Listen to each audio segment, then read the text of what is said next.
Right, today on Reuters Breakingviews, Google evades the feds and better to delay rather than dilute the bank liquidity reform. I'm joined by European editor Pierre Briançon. Pierre, let's start with Google.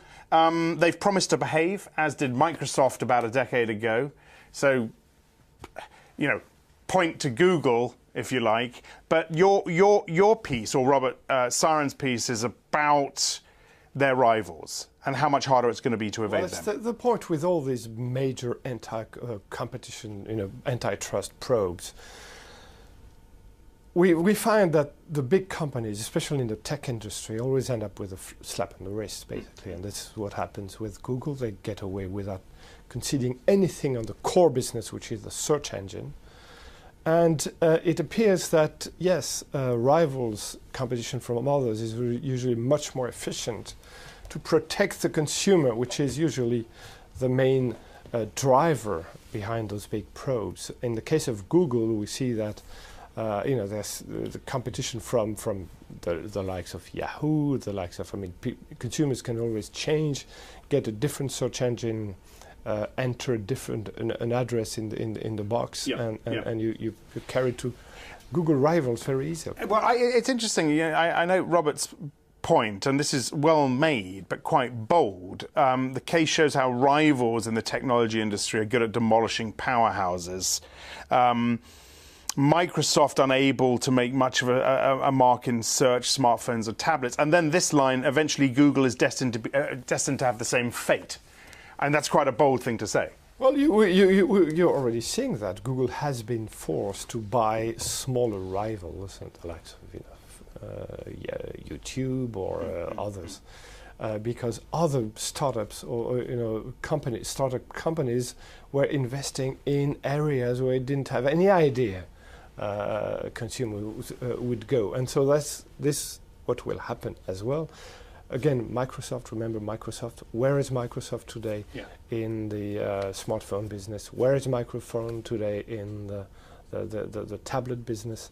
It is all with other companies younger than Microsoft, that some of them didn't actually exist when Microsoft was being probed by the US antitrust authority. Okay, it's an interesting piece. You can find that on the Breakingviews site, of course. This other piece, liquidity reform, Basel III. Now, what we've seen is a backing off on the timetable, not the plan itself.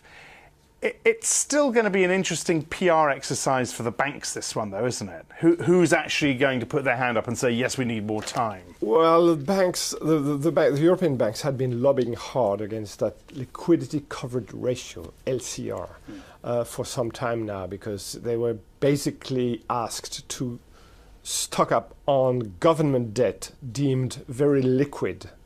Banks are supposed to have a lot of liquid assets under that new rule to guard against possibility that there would be a liquidity run on the bank, and so regulators have been very careful about that. And the banks are asked to, stock up on government debt because it is very liquid. On the other hand, on the capital ratio, government debt is risky, so the more you stock up on government debt, and the more you have to go. And so something had to give. Regulators, this is a big Reuters scoop that we're commenting on.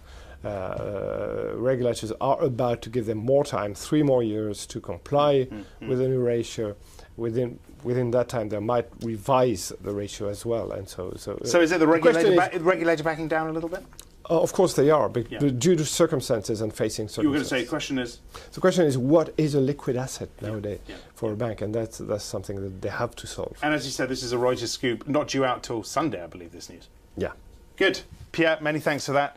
Pierre Briançon from Breakingviews. For more agenda-setting insight, watch our US Breakingviews show every day, 12:30 Eastern, 17:30 GMT. Probably get more on the Google story as well. I'm Axel Threlfall. This is Reuters.